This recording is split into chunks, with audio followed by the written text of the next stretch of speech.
this is God have I been avoiding this, and which is weird considering what this game is and my thoughts about it, but and my feelings.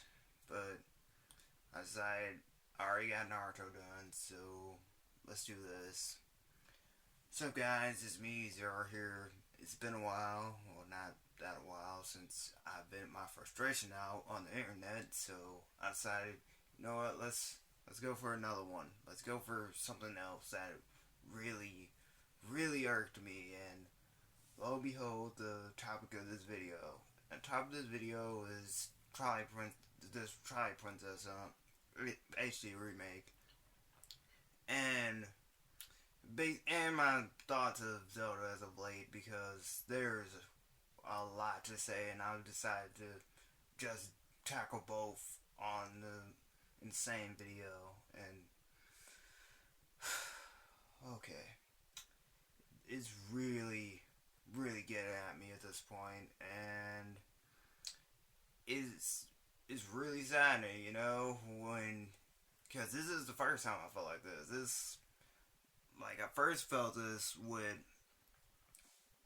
Mega Man, with the lack of new Mega Man games that were, and the whole Mega Man fiasco 2011, all the way to now, where Capcom finally got their shit together, and with how the Might Number 9 is right now, because that was just, I don't even want to talk about that. And Sonic with Sonic Boom, and not Sonic with Sonic Boom, and Soul Calibur with Soul Calibur 5 and Lost Sword. So yeah, surprised to see Zelda on there, considering like how much of a connection I had to the series as a whole. But anywho, I'm stalling for good reasons, mind you.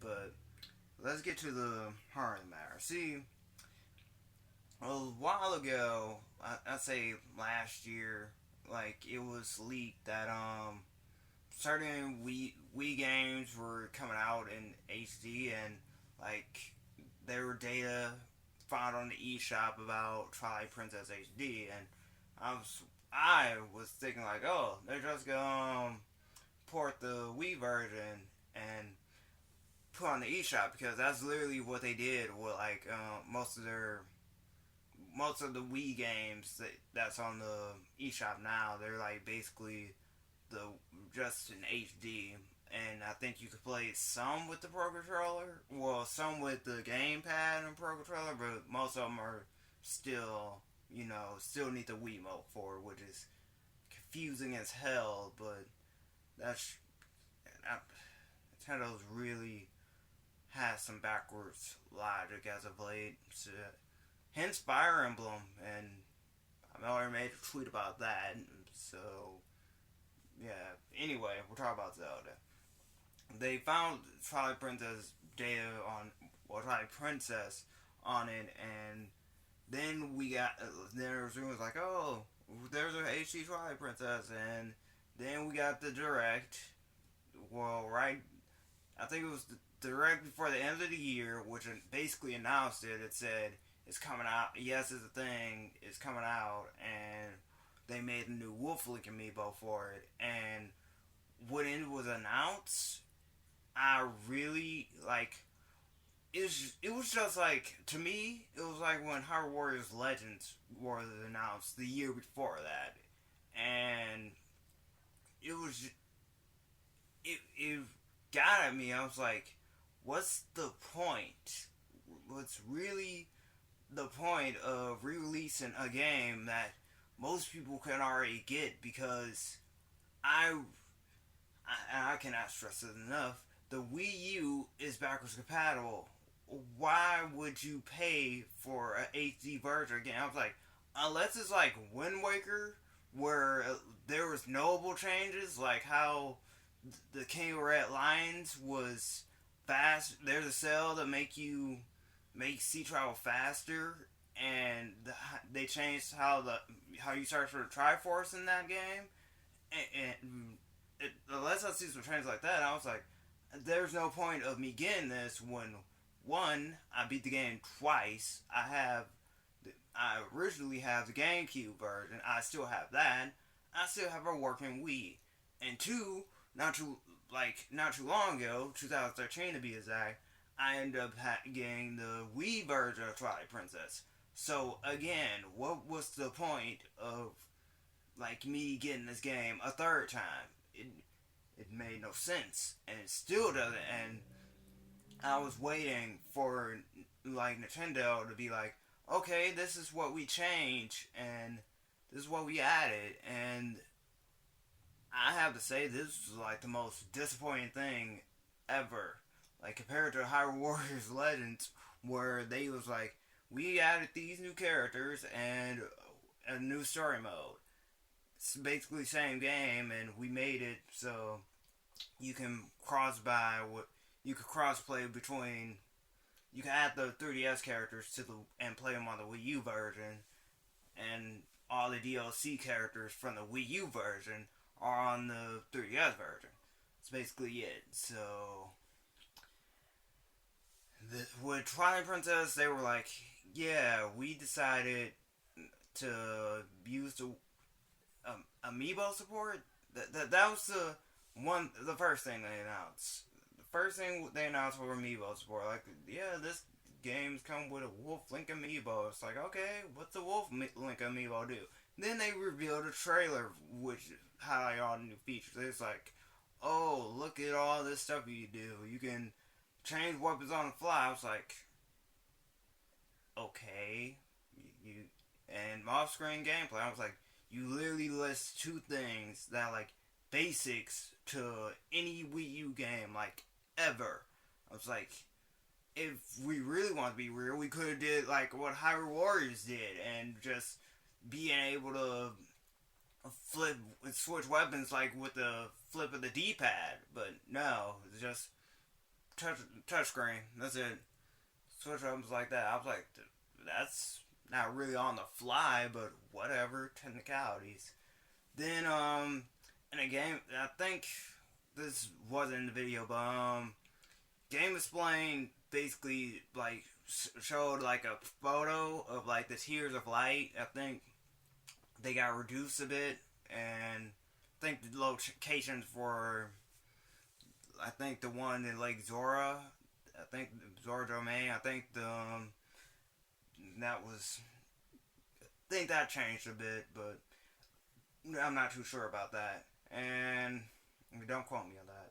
So, and then they introduced the Ghost Lantern. I was like, are you serious? Yes. Why?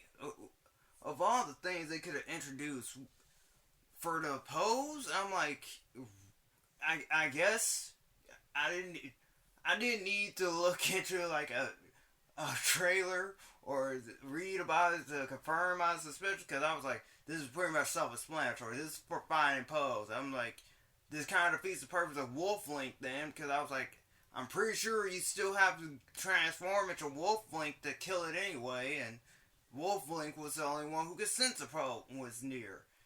It was weird. It's just really, really weird.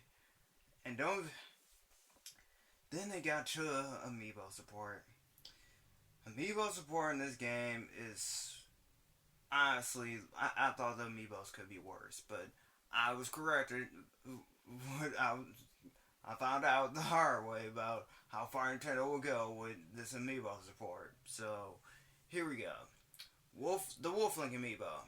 Wolf Link amiibo unlocks a special dungeon where you basically compete for the best time and record your time online, which I don't know what's the fucking point of that. It's beyond me. Why add an extra dungeon? It's for that sole reason. I'm like, do you get anything for clearing this besides bragging rights? No, you just get to post your time online. And I'm just like, you could at least give me something progressively helpful towards the game. I mean, at least in the actual game, there's a fucking optional dungeon where like at the end of it, you get like you get to save the fairy queen, and you get like fairies at every fountain you go to, and you get to talk to her for fairy tears. At least that was rewarding. But this, you get you just get to post your time online. That unless there's more to it, I don't know. But that's the gist I got from it, and it just seemed like a really cheap knockoff of like something that's already existing in the game, and they just added this just cause of how the challenges are.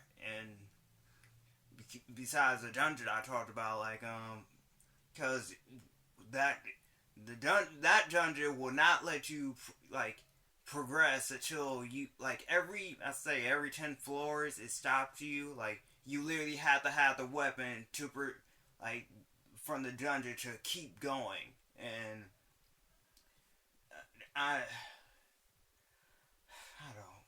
I don't even know. But it got worse. It got worse, way worse. Let's talk about the other amiibo support. Link or Toon Link, if you place them on the gamepad, they replenish your arrows, which I was just confused as hell about that. I was like, of all the things, arrows.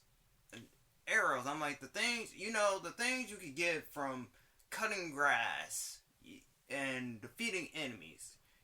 You just and by at the store, mind you, it just was like, yeah, you just use Link or Toon Link and you can refill your arrows at any time. I was like, and I don't even think there's a limit. I think you just keep using it as many times as you want, and it gets worse considering like the next two, which were Zelda and Sheik, and both they replenish your heart like whenever. I'm like, what's the point? I'm like, it kind of defeats the purpose of life or death. Those situations where you're like low on hearts and you can barely make it, or you're like me and always make sure you have at least a couple of fairies on you, so when you die, you get right back up and not having to worry about like being low on hearts. But this basically was like, yeah, the things that been a constant like for like every Zelda game like ever that established like those really rare moments where it's like do or die and you hear the beep and you barely have any heal items and you just make it through sheer luck. Yeah, you don't have to worry about that anymore. We gave you a freebie. We gave you, let's use this as many times you want. Rules of challenge, personally, for me, and the kicker was Ganondorf. Ganondorf basically made it so like you're like every hit towards Link is like double. Link takes extra damage, and I was like, what's the point of this? What was the point of that? To make the game harder? I'm like, I'm pretty sure hero mode is in this game, and hero mode was confirmed not too long ago, I believe. And what is that supposed to go hand in hand with hero mode? So you try not to get hit. It made no sense. And then when I saw a video of like what was it? It was a video of like the horse duel, and that the thing I hate the most. And that was the one section I hated in Twilight Princess, to be honest. And that was where you ride on a pony, and I think you have to save the little boy, and you're on this, and like before you duel on the bridge, you're like you're trying to lure him to the bridge, or like hitting him, and at the same time you have the little like goblin creatures, they're like on the side hitting you and whatnot. And I saw the Ganondorf was in effect, and then like on the like near to his heart, like half of Link's heart was left, and I was like, are you serious? Like, really? I'm like, it didn't look like they they did much. I was like, they only took half.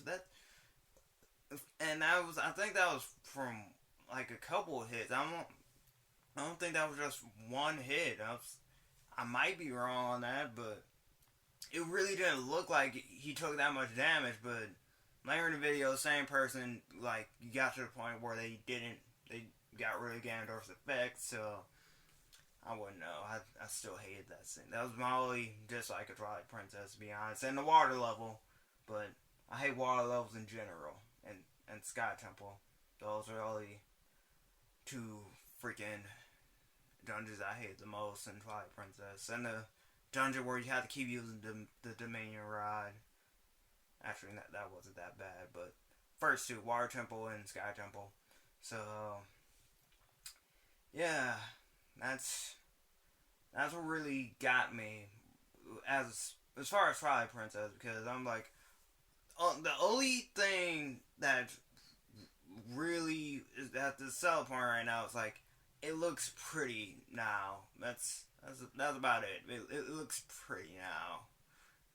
Because if you play the game, there's really no need for you to buy it a third time. Like, if you bought it on either the GameCube or Wii, especially if you bought it on Wii, you do not need to buy the game again.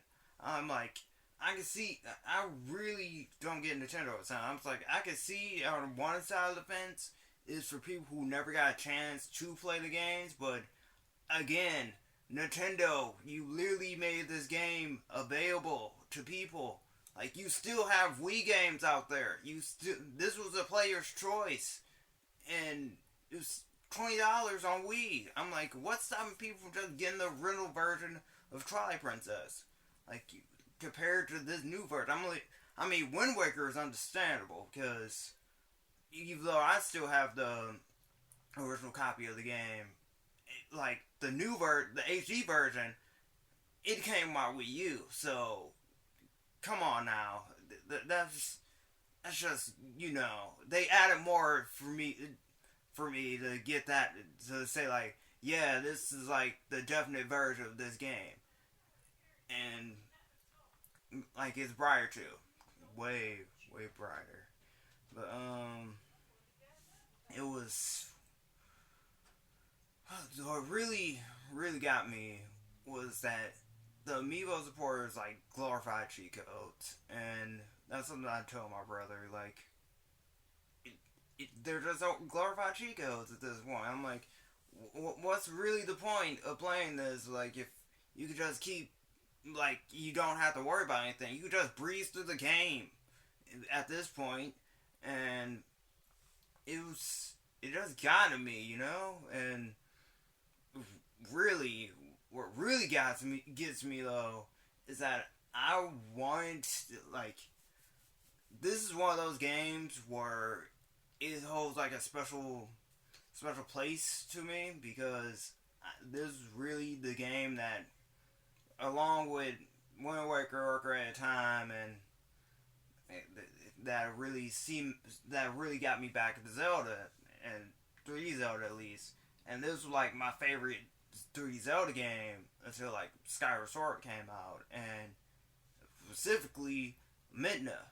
Midna made this game for me. I love like Midna's character in this game and everything about Midna. Like, the reason, like, when she first was introduced, why she was basically using link to her own games, and until it was eventually revealed why she did the things that she did, who she really is, and the ending scene. And it's like, and this is like the same time, like, I think Mario Galaxy came out like around the same time, and this is like the point where, like, not only did I have Midna, I had Rosalina too, and like, I wanted to see more Midna, but I knew, like, as each Zelda game goes, Link has to say goodbye to his, like, sidekick companion, and, like, I got my wish in Hyrule Warriors. Like, I got to see Midna again.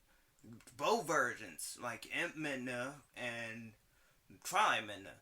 And that's what basically, like, sealed me not getting Twilight Princess HD right there. Like, I already have a reason. I already have. Not only do I have a way to, and reason to see Midna again, because I could literally play a game where I'm Midna twice, like in both forms. I'm like, why would I play this again? Like, I like Twilight Princess a lot, yes, but not that much, and it got me thinking, like, because if this is what really gets at me the most, though, is that it was it was only till Tribe Force Heroes not only got announced, but when it got released.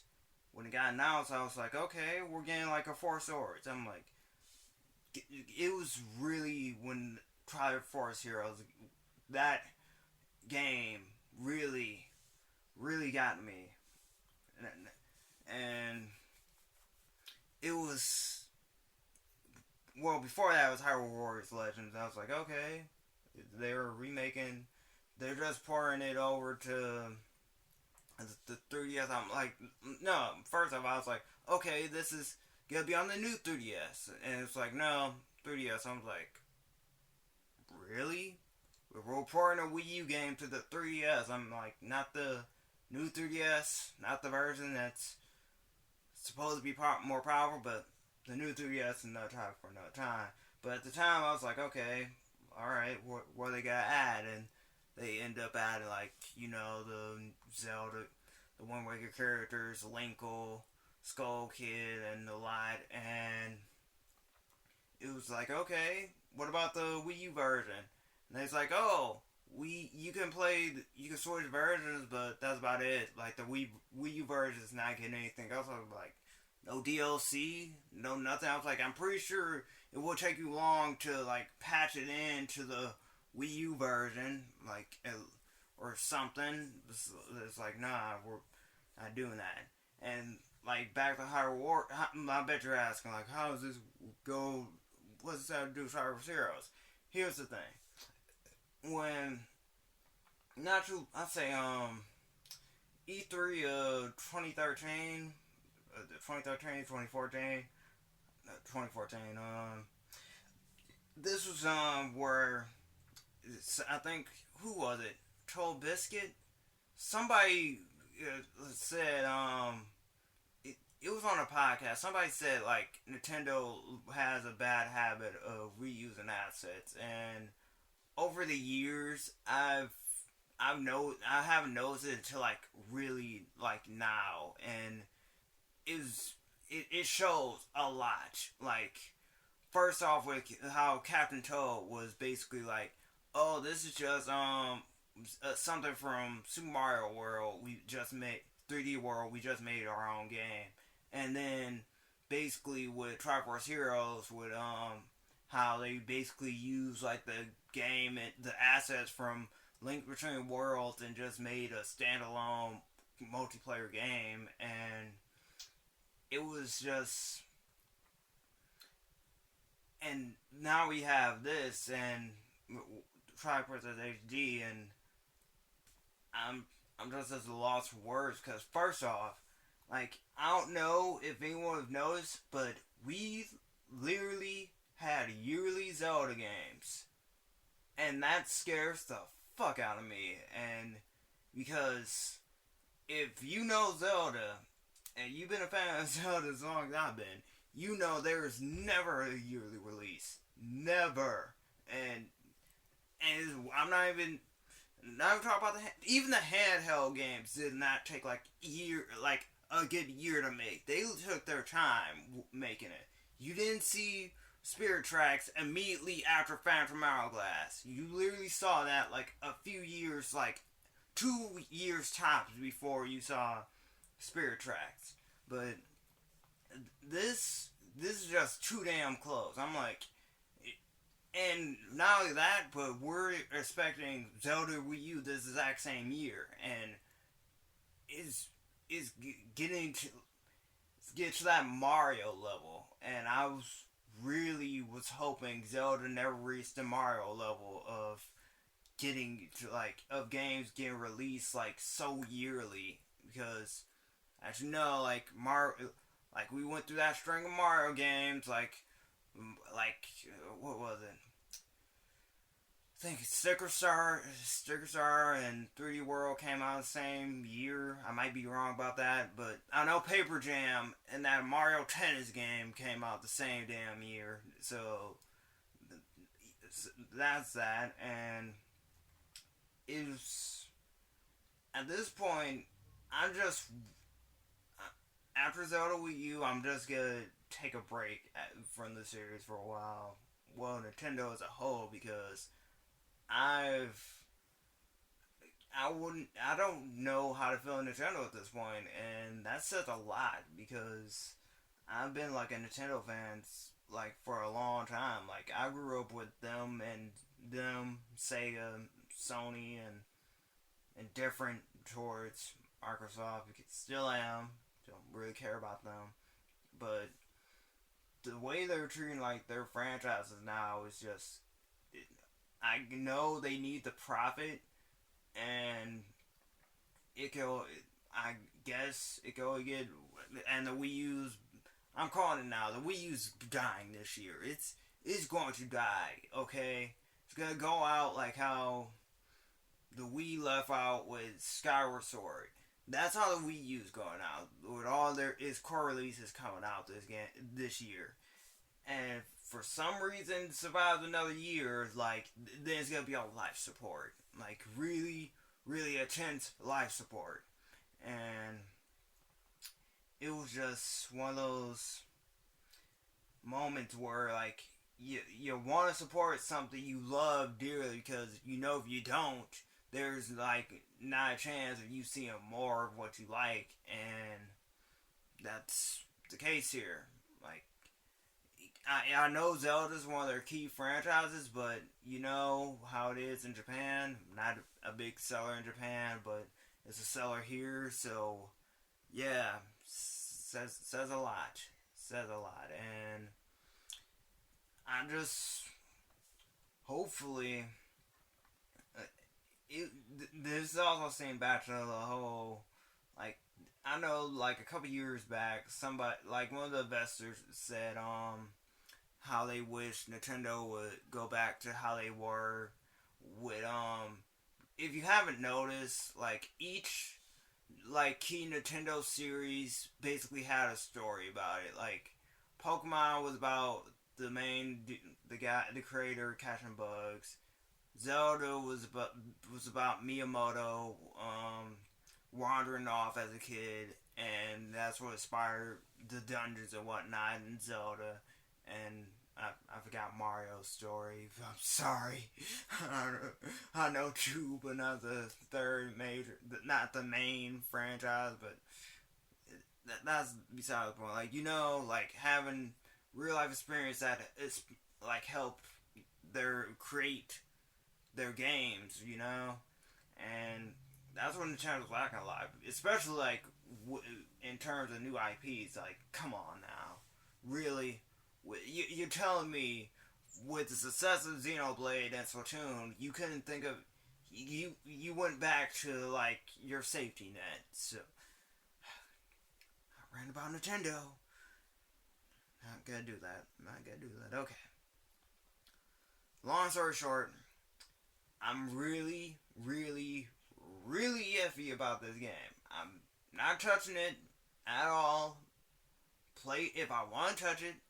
I will play the Wii version of it. I will play it on the Wii U if I have to, or just play it on the Wii. I'm not touching this version, okay? Like it's not happening, not at all. It made no sense. This port made no sense. It's ridiculous, and just like the Hyrule Legends port, that was even more ridiculous. Why could that be on the new 3DS? No, let's put it on the regular 3DS.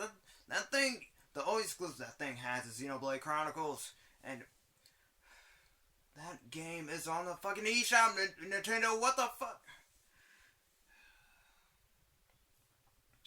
I kid you not. That thing is on the eShop. Xenoblade Chronicles for Wii is on the Wii U eShop. So why the fuck would you get it for 3DS? The new 3DS, mind you. Like, why? It, it makes no sense to port a Wii game to the 3DS if you can already get the Wii game. It, like, I can see the only one I could actually see, not complain about is Donkey Kong Country Returns because that didn't have motion controls. Okay, that's the only exception.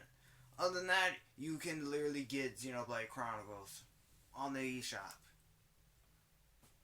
Well, the European eShop, because apparently Nintendo of Europe has their shit together compared to Nintendo of America, but localization in the works. Just if you haven't played Twilight Princess and you don't own a if you don't own a Wii period and both copies of the game, by all means, I'm not telling you not to get the game, get it. But if you played the game, you're getting the same thing. It's not. I advise you not to get it, but it's just my opinion. So I'm done here, guys. What's your thoughts on it? If you play the original versions, like, are you gonna get the remake? And if you don't, if you do, what are your reasons? If you don't, also your reasons. I already listed mine in this video, so yeah. Till next time, guys, keep it classy, and hopefully, hopefully, it's not as bad as it gets. It's probably, it's gonna get worse from here. We already have early copies of the game, so yeah, that's. Kingdom Hearts comes out next month. Just leave on that month. Just leave on that note. Fire Emblem was a fun game too. That helped kind of loosen my frustration, even though it added to my frustrations. But another video about that soon.